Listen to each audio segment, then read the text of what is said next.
Welcome to the show. We are live on 96.9 The Game, streaming everywhere on the iHeartRadio app. You are in the zone, the show of the Orlando sports fan. Your host, Brandon Kravitz. You're joined by my co-host and producer. He is Sweet Tea, Tyler Caron. Hit us up on the Mills Air text line at 50857. Also on the iHeartRadio talkback. Just tap that microphone icon and fire away. We will use a couple of those in our 5 o'clock fill up about 2 hours from now. Our prize today, Orlando Pride tickets for their match coming up on April 19th against the Washington Spirits. That's April 19th. Is that what I said? I'm not sure. It's Monday. Your shot coming up after Tea Time, presented by Wonder Fan. I was going to start off by telling you about a nice relaxing weekend that I had, but obviously that has already shown itself. Tyler, how you feeling today? We're back. Yesterday was like peak existence for me. I'm sitting on the couch. We had already wrapped up game 82 of the NBA season. So I put in a nice days of work. Back on the couch, I've got a cold High-Li in my hand. It was BOGO at Publix, so I went with the High-Li. My kid is playing on the rug in front of me so calmly and sweetly with his Paw Patrol toys, just kind of in his own world. I'm flipping back and forth between the Masters and high leverage NBA, Golden State and the LA Clippers going to overtime. It just doesn't really get better than this. And that was my afternoon.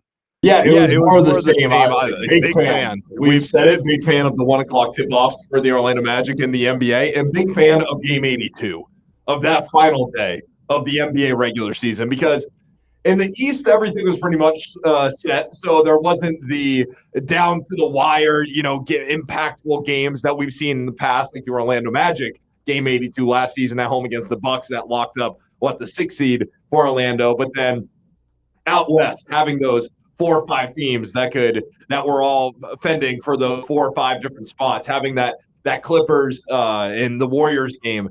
It was outstanding stuff yesterday. Great to see all the Masters coverage. I started a new TV series last night that I'll be getting into this summer. Tell us what it is. I'm behind on it, but I think it is officially done, or maybe one more season is coming. I'm not sure. Me and my roommate finally took the plunge on Yellowstone. So we are a couple episodes in. Can't wait to watch some of that action tonight as well. But great time to be a sports fan, and great time to start getting into those summer shows for some of these off nights in sports. We've got another season of You coming out on Netflix. That's definitely going to be a must-watch. Last season of that series, for those that have watched it. Black Mirror, I saw popped up with the new season. I know you haven't started in on that one yet, but that might have to tune in on that tonight. I guess the WNBA draft is taking a back seat for us. What's going on around here? Thought we were sports fans. Hey, I remember storming home last year at this time on this day and getting home and put on ESPN. My roommates are going, what is the big deal? I'm like, it's the WNBA draft. They said, who cares? I said, I care. This is exciting. Tonight, it's just another night with the WNBA event on, I guess. And look, WNBA, don't take it personally. This is the case for almost every draft that has ever existed. And the NFL draft has risen above this, but they're in a league by themselves. Sometimes you just don't have the players that get people excited. That we know who's going to be the number 1 overall pick, and then after that, no one's really fired up about it. So, no need to force it. But let's get into it, Tyler. What this weekend was all about. It's not about what TV shows we're going to start watching now that the season is starting to slow its pace a little bit. I feel like what we saw from Rory yesterday was pretty rare. Usually when the meltdown starts, the meltdown completes. And I thought that was pretty impressive, the way he dug himself out of that situation mentally. That's such a big part of the game of golf. This is why a lot of people are like this, have such a hard time predicting this sport, because it's not mono and mono. It's not team versus team. It's you versus yourself. That's the game of golf. And it's so hard to predict how individuals are going to square off with themselves in these pivotal situations. Nobody denies that Rory McIlroy, talent for talent, is probably better than anybody else on the planet. If he's not one, he's two. But when that doubt seeps into your mentals, it's you versus yourself. You got to be able to overcome that. It's so hard to predict who's going to be able to do that and how that's going to look. Justin Rose was 6 strokes back on Rory on the 10th hole. You all thought this one was wrapped up. But between Rory's double bogey on 13 and a couple of misfires on the final 5 holes, Rose caught all the way up. Rory with the intense putt to finish the day. Felt like that's where the story was going to end, and he misses the cup. This looked like a classic Rory collapse. But for some reason, Tyler, for some reason or another, even though you could feel this one melting away, I didn't think he was going to lose when they went to that playoff. It felt like Rory was going to die on that course before he left Augusta again without a green jacket. And that's the way that it played out. It didn't hurt that he had Justin Rose on the other side. I think if this was somebody else, and if you were in this camp, join with me, would have been way less confident in Rory McIlroy. Ironically enough, the last time there was a playoff in the Masters, Justin Rose was a part of it, and he lost that one as well. If this was Scotty Scheffler, if this was even Bryson DeChambeau, who did his own version of falling apart on the last day, I would have felt a lot less confident about Rory going in to that playoff. Your thoughts as he is melting down at the end and misses the cup on 18. How did you feel this one was going to round out in the playoff and all of the emotion that went into it? Yeah, after that double bogey on 13, followed by the bogey on 14, it was dwindling down, and it was just the constant back and forth, the seesaw of Rory is roaring. Oh, now Rory's roaring. There's 2 totally different versions of Rory McIlroy. He's either the best golfer in the world or he's the biggest choker in the game. And there's not a ton of in between when it comes to Rory McIlroy. It's why this was his 3rd win of the season already after the players in Pebble Beach earlier this year. I was with you where it was, there's no way that Rory McIlroy is not winning this, obviously because of the differential. And then even after the double bogey and the bogey, and he followed it up with the birds. And I still was thinking, okay, Rory's got this. And then when Rory steps on 18, he has that putt to sink it.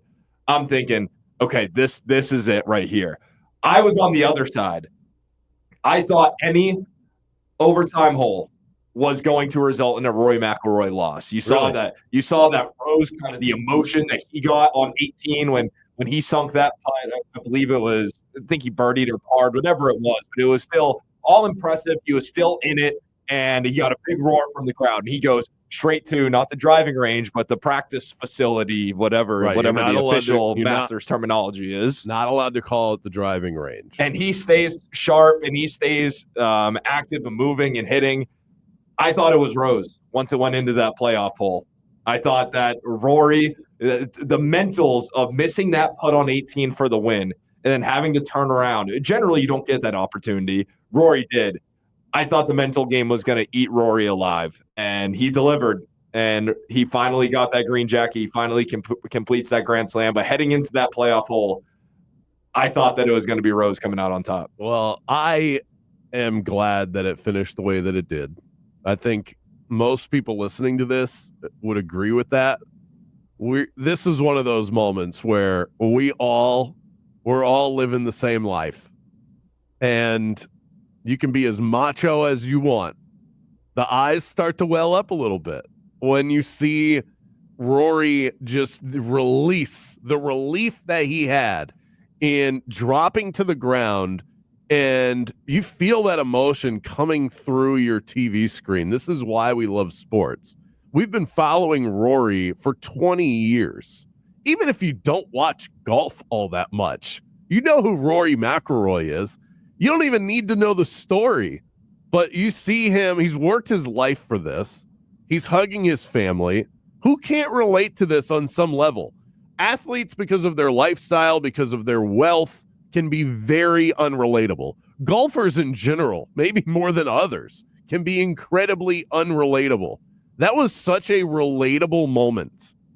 And there is no image in sports quite like what we saw yesterday. That walk from from the green to the clubhouse where Nance isn't saying a word, and it is just 6 minutes of complete celebration, relief, and jubilation. There's really nothing else like that when you think about it in sports.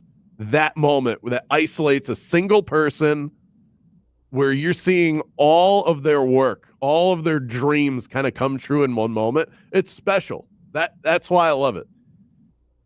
The fact that it's the game of golf, I think, made a couple of things about it that much more special. When Rory is because you don't see that type of emotion, that type of roar. You see guys get excited, but I think relief, as you said, is the perfect word. All that buildup for the last 11 years that Rory has been chasing that Grand Slam, and for it to finally come true after he may have missed the putt to seal it away on 18 and the 4 double bogeys in the tournament, the first Masters champion to win it with 4 double bogeys through the 4 rounds. All of the opportunities, the things that he stacked against him, he was still able to overcome it and to get the scenes of him on all 4, essentially kissing the ground and just a grown man coming to tears over something and screaming into the air, and then seeing his family. And then the broadcast picked it up when he was saying hi to friends or whoever it was on that walk, saying, I got to go get a green jacket.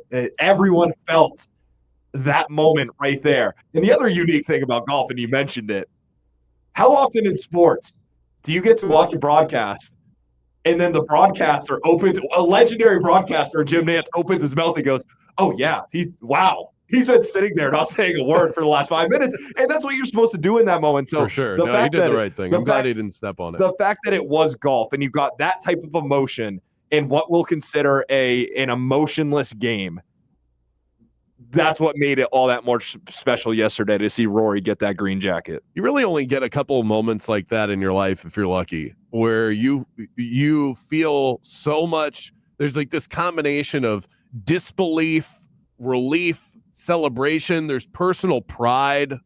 You know, you try, if you're doing things the right way, you try not to celebrate yourself too much, but there are things that you work towards, that you want desperately, and then it happens. That feeling, like, you just go back and picture him falling to the ground and look at his stomach, the way that it's kind of like he's almost like hyperventilating out of excitement and relief.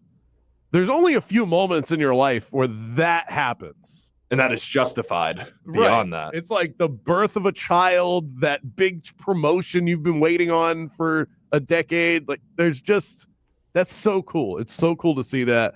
And it's amazing, too, that we were all cheering against the American. I did not want to see Bryson DeChambeau mess this up. He had his fans out there on the course, but I'm so glad that we were able to witness that. That was one of the greatest sports moments of the last 10 years. Yeah, and as you mentioned, moments where that is justified and that all of us felt it, where winning the Masters, having the birth of your first child, hitting your plus 140 bet, profiting $14. I mean, come on, hands in the air, hallelujah! We were all celebrating with Rory right there. As far as DeChambeau, you're right.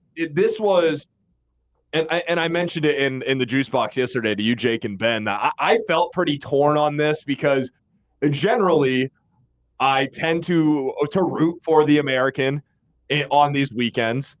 Generally, in a major, I tend to root for the tour guys rather than the live guys. But Bryson DeChambeau, and the figure that he is in the golf world, he is so, you love him or hate him, that kind of style. And personally, I like Bryson DeChambeau, but in that situation, that's a spot where I can't root for him. So it was kind of a split household with myself of who I was really pulling for.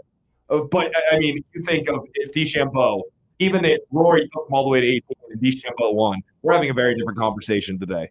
Rory McIlroy completes the Grand Slam after an 11-year journey of getting the Masters, and he finally got the green jacket. That is the most special outcome that we possibly could have happened, that we could have had, and the suspense of it all makes it that much more special. Here's the only concern that I have for the golf world after this, is that this was the thing that we were all waiting for. What's next? What's the next thing that next anticipatory moment in the world of golf that will make all of us galvanize together as sports fans and go, yes, I wanted to see that happen. It felt like that was it. Something else will pop up. Yeah, the Ryder Cup is coming. That's a special event every year. But to your point of the magnitude, like it took Scotty Scheffler having a singular Tiger Woods season to, I think, bring a lot of people back into golf that we saw last year. Right. Rory's kind of on pace. I mean, the 3 wins by the Masters, it's impressive for Rory. Rory is putting together one of those seasons, still has work to do to catch Scotty to be in the conversation of a season like Tiger. But you're right. The entire world was waiting for that moment in the Masters. Coming up next, the NBA playoffs are essentially set. Where do the Magic sit? What do the matchups look like? What are we looking forward to? A surprise favorite in the West for me. We're back with that after a quick message from Jake Chapman. With today's Magic Minute, I'm Jake Chapman. It was a game that didn't mean much, and it kind of looked like it as the Magic and Hawks benched many of their starters for game number 82 Sunday afternoon in Atlanta.